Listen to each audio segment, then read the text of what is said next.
Hello everyone, welcome to online study point. Economics में आज की हमारी क्लास है रिज़र्व बैंक ऑफ इंडिया यानी कि आरबीआई के बारे में। और इसमें हम CRR, SLR, bank rate, repo rate, reverse repo rate, OMO यानी कि ओपन मार्केट ऑपरेशंस और बेस रेट, इन सभी के बारे में भी जानेंगे और बहुत से क्वेश्चन आपको देखने को मिलेंगे। तो चलिए टाइम वेस्ट किए बिना स्टार्ट करते हैं। हमारा पहला प्रश्न है, बैंकों का बैंक इनमें से किसे भारत में कहा जाता है? तो बैंकों का बैंक ये किसे कहा जाता है? भारतीय रिजर्व बैंक को, या फिर इसे हम कहेंगे रिजर्व बैंक ऑफ इंडिया। ठीक है, आरबीआई बैंकों का बैंक इनमें से किसे कहा जाता है? तो भारतीय रिजर्व बैंक आरबीआई को कहा जाता है।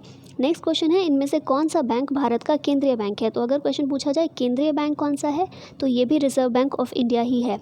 ठीक है, बैंकों का बैंक हो या फिर केंद्रीय बैंक हो, ये भारतीय रिजर्व बैंक या फिर रिजर्व बैंक ऑफ इंडिया ही है। नेक्स्ट क्वेश्चन है, निम्न में से किसके पास भारत में कागजी नोट मुद्रा को जारी करने का अधिकार है? कागजी नोट जारी करने का अधिकार किसके पास है? तो ये अधिकार भी है रिजर्व बैंक ऑफ इंडिया के पास ही। ठीक है, तो तीन चीज़ें आपको मिल गई हैं। बैंकों का बैंक किसे कहा जाता है? भारतीय रिजर्व बैंक को कहा जाता है। भारत का केंद्रीय बैंक कौन है? तो वो भी रिजर्व बैंक ऑफ इंडिया है।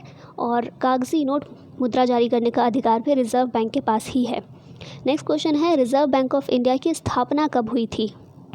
Very common question. स्थापना कब हुई थी? 1 अप्रैल 1935 को। ठीक है, 1935 में रिजर्व बैंक की स्थापना हुई थी। रिजर्व बैंक ऑफ इंडिया की स्थापना किस अधिनियम के तहत हुई थी?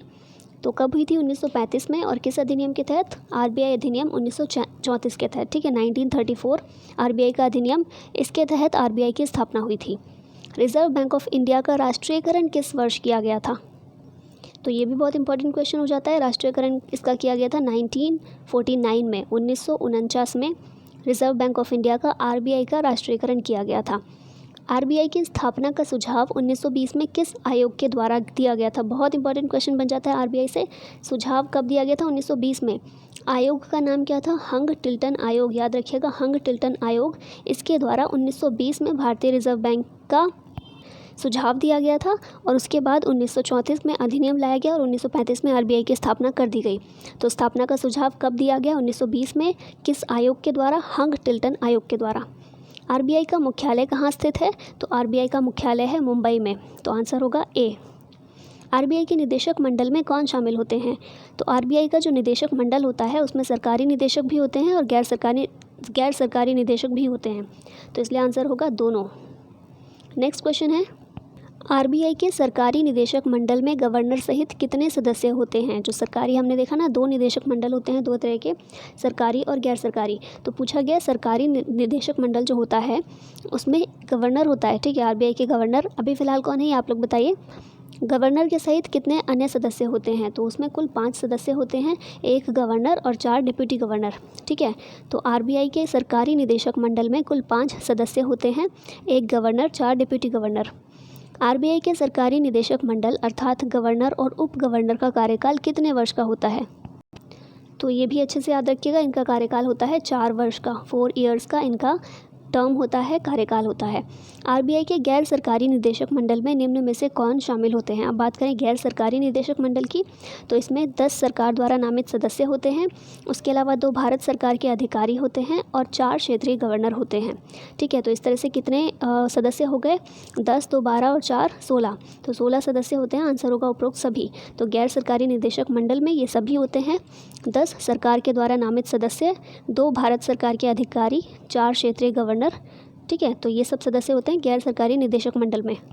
और सरकारी निदेशक मंडल में 5 सदस्य होते हैं, जिनमें से 1 गवर्नर और 4 उप गवर्नर। और ये सभी मिलकर आरबीआई में जितने भी आरबीआई जो भी अपने काम करता है, जितने भी बड़े डिसीजन लिए जाते हैं, ये सभी मिलकर ही काम करते हैं। अगला प्रश्न है, आरबीआई के प्रथम गवर्नर कौन थे? आरबीआई की स्थापना कब हुई थी? हमने देखा 1935 में, मतलब आज़ादी से पहले, है ना। तो पहले गवर्नर जो थे वो भारतीय नहीं थे। वो कौन थे? Osborne Smith. ठीक है, आरबीआई के पहले गवर्नर थे ऑसबोर्न स्मिथ। भारतीय रिजर्व बैंक के पहले भारतीय मूल के गवर्नर कौन थे? अब पूछा गया भारतीय मूल के पहले गवर्नर कौन थे? तो भारतीय मूल के पहले गवर्नर थे सीडी देशमुख। इन्हें भी याद रखिएगा। ऑसबोर्न स्मिथ ये पहले गवर्नर थे आरबीआई के, पहले भारतीय मूल के थे CD Deshmukh. Alright, next question है, आरबीआई का लेखा वर्ष कब से कब तक का होता है? तो आरबीआई का लेखा वर्ष, इसको भी बहुत अच्छे से याद रखिएगा, ये होता है 1 जुलाई से 30 जून। ठीक है, आरबीआई का लेखा वर्ष 1 जुलाई से 30 जून। फिर पूछा गया सरकार का वित्तीय वर्ष कब से कब तक का होता है। सरकार का वित्तीय वर्ष हम सभी को पता है 1 अप्रैल से 31 मार्च सरकार का वित्तीय वर्ष होता है ना। और 1 जुलाई से 30 जून ये होता है आरबीआई का वित्तीय वर्ष, तो दोनों का अलग है, अच्छे से याद रखिएगा। नेक्स्ट क्वेश्चन है मौद्रिक व साख नीतियों के द्वारा वित्तीय व्यवस्था का, मौद्रिक व साख, ठीक है साख है यहाँ पर, ठीक कर लीजिएगा। मौद्रिक और साख नीतियों के द्वारा वित्तीय व्यवस्था का प्रबंधन करना निम्न में से किसका मुख्य कार्य है। मौद्रिक और साख नीति कौन अपनाता है ये नीतियाँ और इसके द्वारा वित्तीय व्यवस्था का प्रबंधन करता है, तो ये नीतियाँ अपनाई जाती हैं आरबीआई के द्वारा। ठीक है, आरबीआई वित्त व्यवस्था का प्रबंधन करता है अपनी मौद्रिक और साख नीतियों के द्वारा। निम्नलिखित में से कौन से आरबीआई के कार्य हैं, तो आरबीआई के कार्यों की अगर बात करें तो साख और मौद्रिक नीति का संचालन करता है, ये बैंकों का विनियमन करता है और भारत सरकार का परामर्शदाता है। ठीक है, वित्तीय मामलों में परामर्श देना होता है भारत सरकार को, तो वो आरबीआई देता है। तो आंसर होगा उपरोक्त सभी। अगला प्रश्न है निम्नलिखित में से कौन आरबीआई का कार्य नहीं है, तो कौन सा कार्य नहीं है। बैंकों का बैंक तो ये है ही, हम देख चुके हैं, क्रेडिट नियंत्रण का काम करता है ना। मौद्रिक और साख नीतियों के द्वारा क्रेडिट नियंत्रण करता है। विदेशी मुद्रा को रखने वाला है, विदेशी मुद्रा किसके कंट्रोल में रहती है, किसके अंडर रहती है, तो आरबीआई के अंडर रहती है। पूछा गया आरबीआई का कार्य कौन सा नहीं है, तो वो होगा कृषि विकास के लिए किसानों को प्रत्यक्ष रूप से धन आवंटित करना। प्रत्यक्ष रूप से नहीं देता है, किसानों को कृषि विकास के लिए सीधे धन आवंटित किया जाता है नाबार्ड के द्वारा। ठीक है, आरबीआई नाबार्ड को पैसा देता है, फिर नाबार्ड सीधे किसानों को देता है, लेकिन आरबीआई डायरेक्ट किसानों को नहीं देता है, तो ये आरबीआई का काम नहीं है। भारत में सिक्कों की ढलाई का काम कौन करता है। हमने पीछे एक क्वेश्चन देखा था, नोट छापने का काम किसकी ड्यूटी होती है, नोट छापने का अधिकार किसे है, या फिर नोट का संचालन करने का अधिकार किसको है, तो वो आरबीआई को है। लेकिन जब सिक्कों की बात हम करते हैं ना, तो सिक्कों की ढलाई का काम करता है वित्त मंत्रालय। एक तो सिक्कों की ढलाई और उसके साथ में जो 1 रुपये का नोट होता है, ठीक है, 1 रुपये के नोट को भी आरबीआई नहीं छापता है बल्कि वित्त मंत्रालय छापता है। और 1 रुपये के नोट पर आप सिग्नेचर देखेंगे तो आरबीआई के गवर्नर के सिग्नेचर नहीं होते, उसमें वित्त सचिव के सिग्नेचर होते हैं। ठीक है, तो ये जो 1 रुपये का नोट होता है, इसका बाज़ार में संचालन करना और बाज़ार में इसको लेकर जाना, बाज़ार में निकालना, ये काम भी आरबीआई ही करता है, लेकिन छापने का काम नहीं करता। सिक्कों की ढलाई का और 1 रुपये के नोट छापने का काम किया जाता है वित्त मंत्रालय के द्वारा। और इसके अलावा 1000 तक के नोट, 1000 या 10,000 तक के नोट भी आरबीआई को अधिकार है छापने का। ठीक है, मतलब 10,000 का कोई नोट है तो नहीं, लेकिन अगर ऐसा कोई नोट आता भी है, निकाला जाता है, तो इतने तक का अधिकार है आरबीआई के पास। निम्नलिखित में से कौन सा अधिनियम आरबीआई को बैंकों पर नियंत्रण करने की शक्ति प्रदान करता है, तो इसका सही आंसर होगा ऑप्शन नंबर ए, कंपनी अधिनियम 1956। अभी देखिए जितने भी अधिनियम इसमें दिए हुए हैं, एक्ट दिए हुए हैं, जैसे कि लोक ऋण अधिनियम 1944 का, भारतीय सिक्का अधिनियम 1906, विदेशी मुद्रा विनियमन अधिनियम 1973, ये तीनों ही अधिनियम ऐसे हैं जो आरबीआई को शक्ति प्रदान करते हैं काम करने की। ठीक है, अगर पूछा जाए आरबीआई अपनी शक्तियाँ, आरबीआई को काम करने की जो इतनी शक्ति मिली हुई है, वो शक्ति कहाँ से मिली हुई है, तो ये सारे अधिनियम ही हैं जो आरबीआई को शक्ति देते हैं। लेकिन क्वेश्चन में पूछा गया है कि बैंकों को नियंत्रण करने की शक्ति कहाँ से मिलती है, तो बैंकों के नियंत्रण के लिए अलग से अधिनियम दिए गए हैं, आरबीआई को अलग से शक्तियाँ दी गई हैं और वो अधिनियम अलग हैं। तो इन्हीं में से एक है कंपनी अधिनियम 1956 का, क्योंकि बैंकों को एक कंपनी माना जाता है, कंपनी के रूप में रजिस्टर्ड होते हैं सारे बैंक, इसीलिए बैंकों का जो नियंत्रण करने का काम करता है आरबीआई, वो कंपनी अधिनियम 1956 के तहत करता है। इसके अलावा एक बैंकिंग अधिनियम 1949 का है, राइट, उसके अनुसार भी बैंकों का नियंत्रण करने का काम आरबीआई करता है। तो इसका सही आंसर होगा ऑप्शन नंबर ए। अगला प्रश्न है, एक बैंक को किस अधिनियमों के अंतर्गत भुगतान बैंक के रूप में लाइसेंस प्राप्त होता है। बैंकों को लाइसेंस सभी बैंकों को मिला होता है, मतलब कुछ बैंकों को लाइसेंस मिला होता है भुगतान बैंक के रूप में। तो इनमें से कौन सा अधिनियम है जो इस तरह का लाइसेंस प्रदान करता है, तो ये अधिनियम है बैंकिंग विनियमन अधिनियम 1949 का।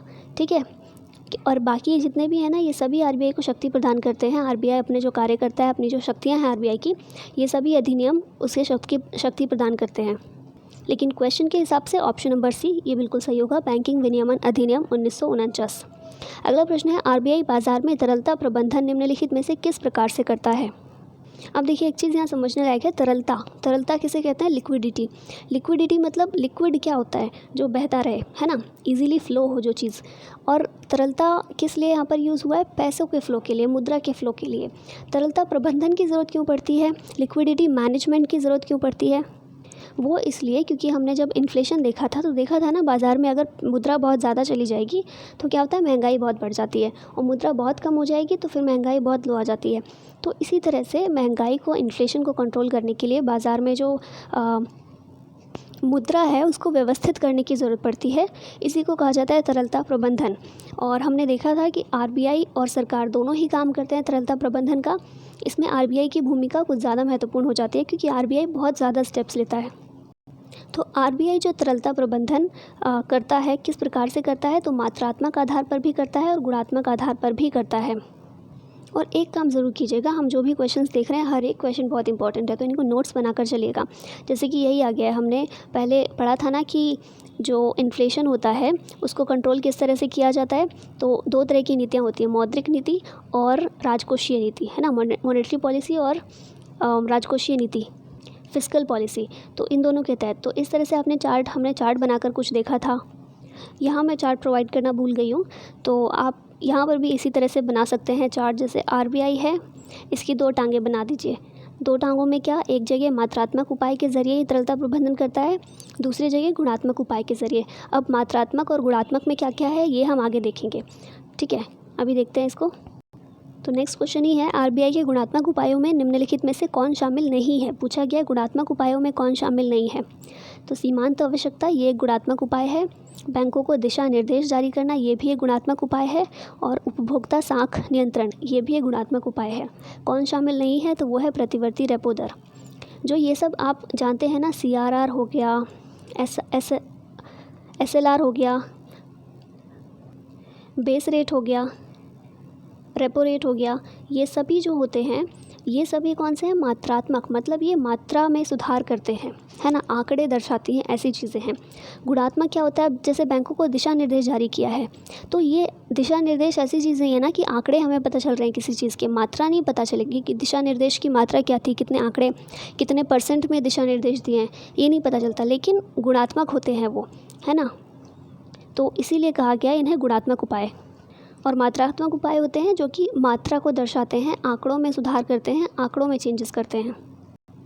तो इस तरह से जो प्रतिवर्ती रेपो दर है, रिवर्स रेपो रेट है, ये गुणात्मक उपाय नहीं है, ये एक मात्रात्मक उपाय है। अगला प्रश्न है, आरबीआई के मात्रात्मक उपायों में निम्नलिखित में से कौन शामिल है? तो CRR, SLR, बैंक रेट, ये सभी मात्रात्मक उपाय हैं। तो मैंने वो चार्ट बताया था ना, आप ऐसे कर सकते हैं। आरबीआई के साख नियंत्रण की विधियां कौन कौन सी होती हैं, तरीके कैसे होते हैं? मात्रात्मक, गुणात्मक। मात्रात्मक में CRR हो गया, SLR हो गया, बैंक रेट हो गया, बेस रेट हो गया, रिवर्स रेपो रेट हो गया, RR हो गया। तो ये सभी आप किस में कर सकते हैं? मात्रात्मक में। फिर दूसरी साइड गुणात्मक का कर लीजिएगा। तो गुणात्मक में हमने देखा था सीमांत आवश्यकता, बैंकों को दिशा निर्देश जारी करना। तो इस तरह से कुछ नोट्स बना लीजिएगा ताकि आपको रिवीजन में बाद में हेल्प हो।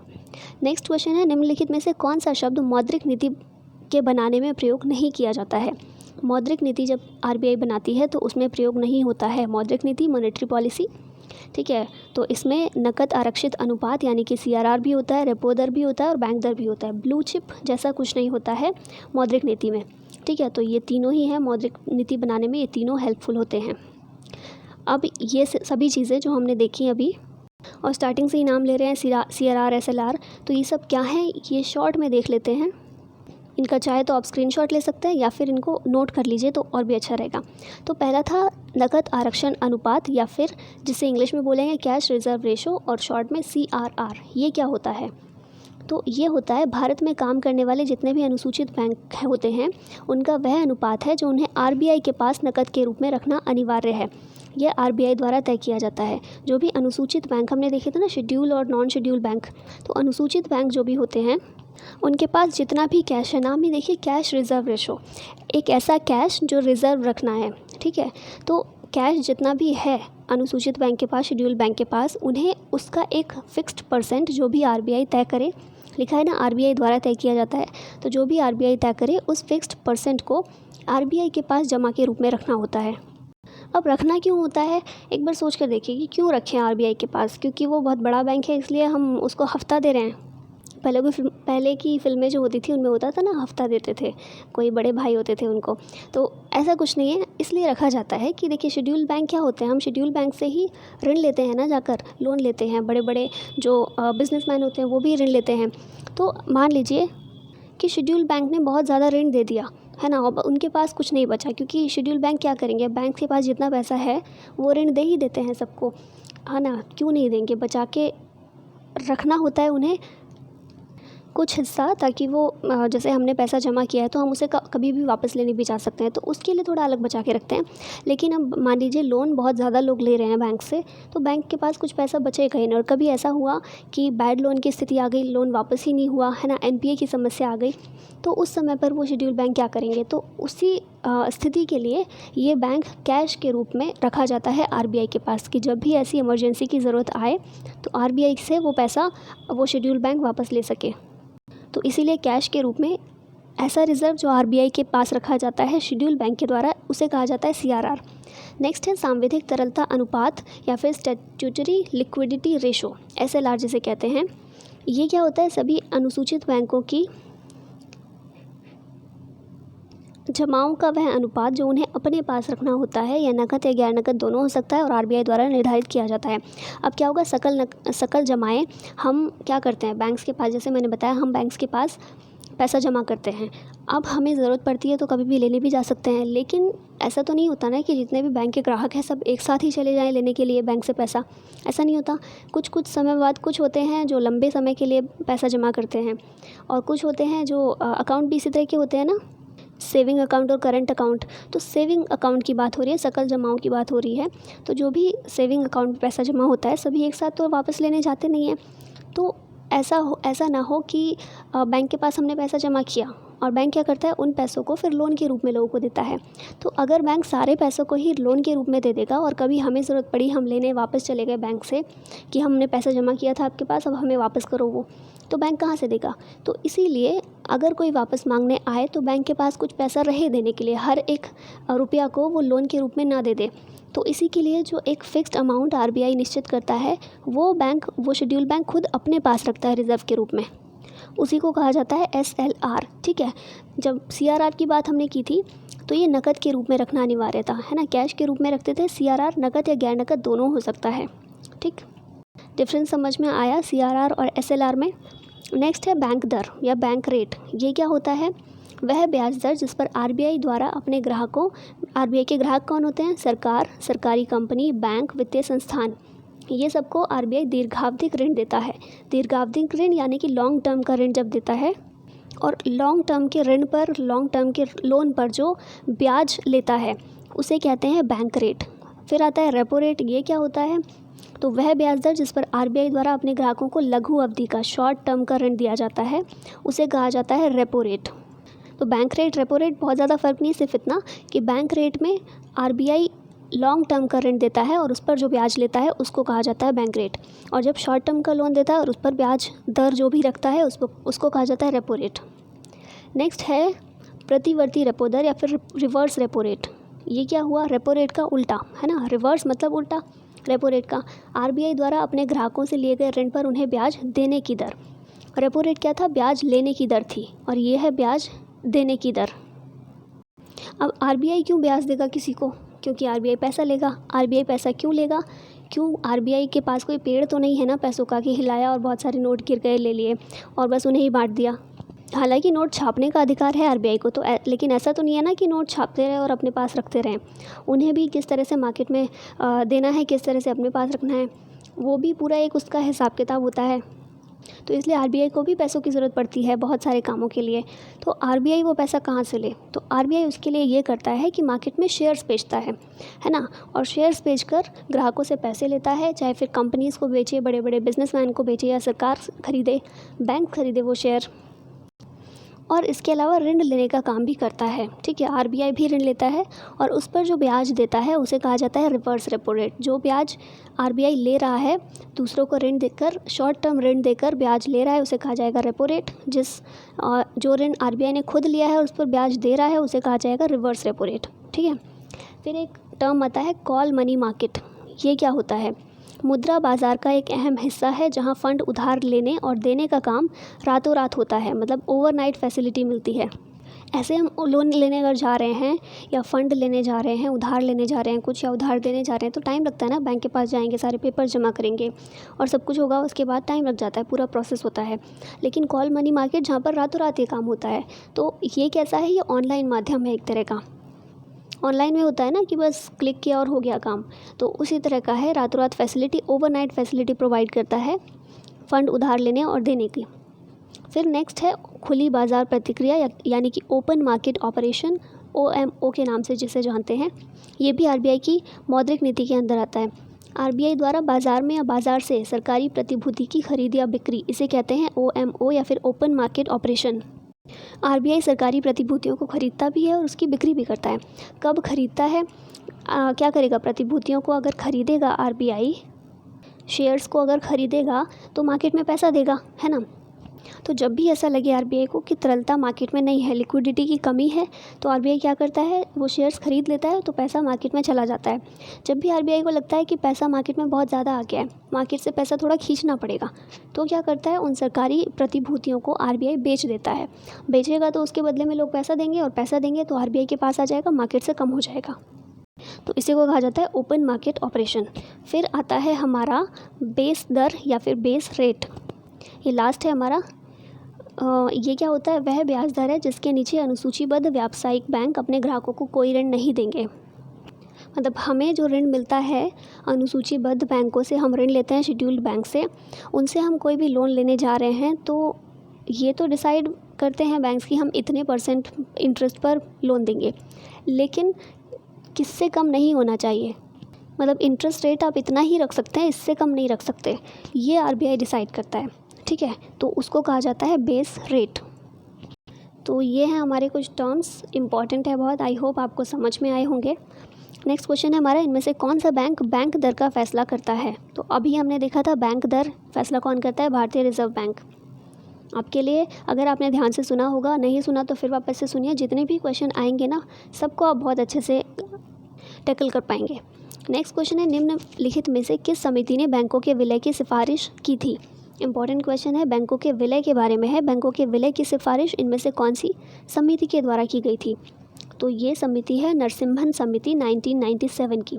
एक चीज़ याद रखिएगा, नरसिम्हन समिति 2 थी। पहली नरसिम्हन समिति इससे पहले थी, ये नरसिम्हन समिति जो 1997 की है दूसरी समिति थी, ठीक है। और इसी ने बैंकों के विलय की सिफारिश की थी। इसी ने कहा था कि बैंक जो NPA की समस्या झेल रहे हैं, इनको कम करने के लिए ज़रूरी है कि बैंकों का विलय कर दिया जाए। नेक्स्ट क्वेश्चन है, मौद्रिक नीति के निर्धारण के लिए उर्जित पटेल समिति की स्थापना किस वर्ष की गई थी? बहुत इंपॉर्टेंट है उर्जित पटेल समिति, आज भी बहुत न्यूज़ में हमेशा रहती ही है। तो इसकी इसकी स्थापना किस वर्ष की गई थी? 2013 में। और 2014 में इस समिति ने अपनी सिफारिशें सौंपी थी, ठीक है। तो उर्जित पटेल समिति 2013 में स्थापित हुई थी। आज भी 2020 में भी ये न्यूज़ में रहती है, तो इसलिए इसको याद रखना बहुत ज़रूरी है। उर्जित पटेल समिति के मुख्य सिफारिशें निम्न में से कौन सी थी? तो ये अच्छे से याद रखिएगा। एक तो थी मुद्रास्फीति निर्धारण, हमने देखा था ना, इन्फ्लेशन में पढ़ा था WPI और CPI। तो इस समिति ने सिफारिश की थी कि मुद्रास्फीति का निर्धारण WPI के स्थान पर CPI के द्वारा होना चाहिए। और इसने सिफारिश की थी कि मुद्रास्फीति की जो दर रखते हैं ना, वो 2 से 6 के बीच रखना चाहिए। मतलब 2 से कम ना होने पाए और 6 से ज़्यादा ना होने पाए, तो मुद्रास्फीति इतने में ही रहनी चाहिए, ये सिफारिश थी। और इसके अलावा मौद्रिक नीति समिति की अनुशंसा की बात की थी। मतलब इसने कहा था कि मौद्रिक नीति जो भी बनाई जाए उसके बाद एक समिति बनाई जाए, मौद्रिक नीति समिति, और वो देखे कि मौद्रिक नीति जो बनाई गई है वो किस तरह की है, काम कर रही है कि नहीं कर रही है। तो इसका आंसर क्या होगा? उपरोक्त सभी, ठीक है। तो ये सभी सिफारिशें थी जो उर्जित पटेल समिति ने दी थी, और इम्पॉर्टेंट है क्योंकि न्यूज़ में रहता है। 2013 में समिति गठित की गई थी, 2014 में इसने अपनी सिफारिशें सौंपी थी, और क्या क्या सिफारिशें दी थी वो ये हैं आपके सामने। नेक्स्ट क्वेश्चन है, भारत में किस स्थान पर बैंक नोट प्रेस स्थित है? हमने देखा था ना, नोट जो प्रिंट किए जाते हैं वो RBI के अधिकार क्षेत्र में आते हैं। सिक्के और 1 रुपये का नोट वो जो हमारा वित्त मंत्रालय है उसके अधिकार क्षेत्र में आते हैं। तो बैंक नोट प्रेस जो है वो कहाँ पर स्थित है? तो ये स्थित है देवास में। याद रखिएगा, इंपॉर्टेंट है, देवास में स्थित है बैंक नोट प्रेस। वह ब्याज की दर जिस पर वाणिज्यिक बैंक अपनी लघु अवधि की ऋण ज़रूरतों को पूरा करने के लिए आरबीआई से धन उधार लेते हैं को किस नाम से जाना जाता है? बताइए। अब हम डिटेल में वो सारे टर्म्स देख चुके हैं, ठीक है। तो क्या कहा जाएगा इसे? वह ब्याज दर जिस पर वाणिज्यिक बैंक, शेड्यूल्ड बैंक अपनी लघु अवधि की ऋण ज़रूरतों को पूरा करने के लिए आरबीआई से धन उधार लेते हैं। कौन सी ज़रूरतों को पूरा करने के? लघु अवधि की ज़रूरतों को, मतलब शॉर्ट टर्म की जो ज़रूरतें होती हैं उन्हें पूरा करने के लिए।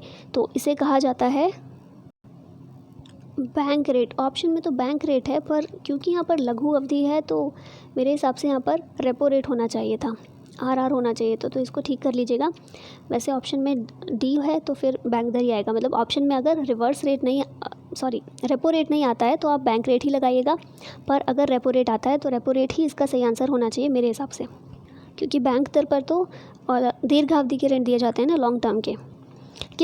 किस अधिनियम के अंतर्गत एक गैर बैंकिंग वित्तीय कंपनी पंजीकृत होती है? गैर बैंकिंग वित्तीय company, non banking financial company, NBFCs जो होते हैं वो इनमें से कौन से अधिनियम के अंतर्गत पंजीकृत होती है?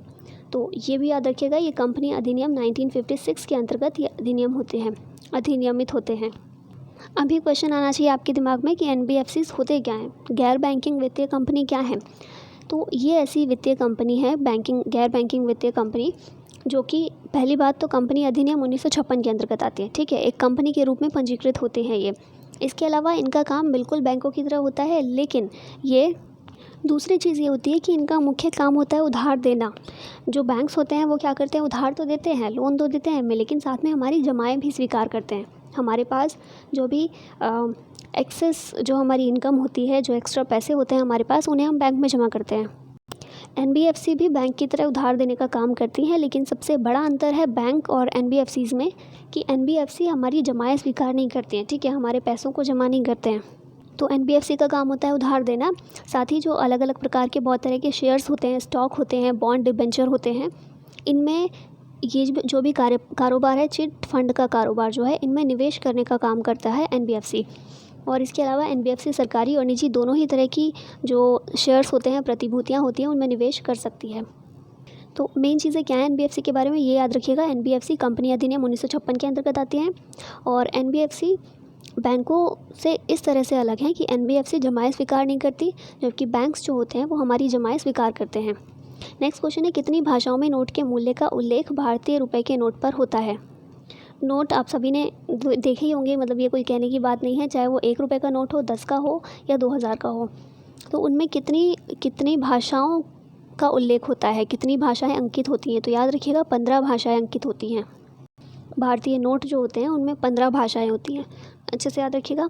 फिर नेक्स्ट क्वेश्चन है हमारा, भारतीय रिजर्व बैंक द्वारा जारी किए गए 10 रुपये के नए नोट का रंग क्या है? देखिए, अभी जितने भी नए नोट अभी लागू किए गए हैं, जितने भी नोट जारी किए गए हैं, उन सभी के बारे में क्वेश्चन बहुत इंपॉर्टेंट हो जाते हैं, क्योंकि एक तो उनमें जो साइन है, जो प्रतिलिपि होती है, वो अलग अलग है ना, और दूसरा कलर चेंज है सभी नोट्स के। तो ये ज़रूर याद रखिएगा सभी नोट्स का। वैसे मैंने सिर्फ 10 रुपये के नोट को यहाँ पर मेंशन किया है, लेकिन जितने भी नए नोट जारी किए गए हैं, चाहे 10 का हो, 50 का हो, 100 का हो, 200 का हो, 1000 का हो, कोई सा भी नोट हो, उनका अच्छे से कलर क्या है और उनमें कौन सा साइन यूज़ किया गया है, ठीक है, कौन सी प्रतिलिपि यूज़ की गई है, कौन सा चित्र है, इनको अच्छे से देख लीजिएगा, क्योंकि इससे क्वेश्चन आ सकते हैं, बहुत चांसेस हैं।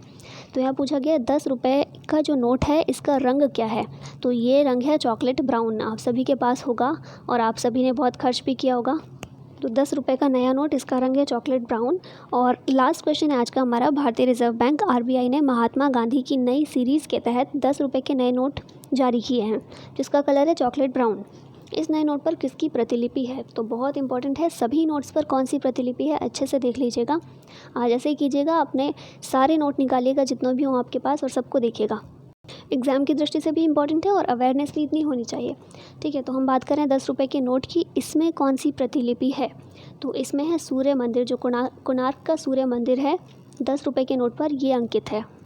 चलिए एक काम कीजिए, आप बताइए ही, ठीक है, ये क्वेश्चन ही आपके लिए कि जितने भी नोट हैं 10 का, 50 का, 100 का, 200 का और 2000 का, ये 5 नोट्स का आप बताएंगे कि कलर कैसा है और कौन सी प्रतिलिपि इनमें यूज़ की गई है। तो कोशिश कीजिएगा आप सभी कमेंट बॉक्स में आंसर करें। पार्टिसिपेशन दोनों साइड से होती है ना, तो अच्छा लगता है। हम भी बहुत मेहनत करते हैं, बहुत मुश्किल से क्वेश्चंस बनाए जाते हैं, तो थोड़ी बहुत मेहनत आपकी तरफ से भी होनी चाहिए। तो चलिए फिर आज का ये लेक्चर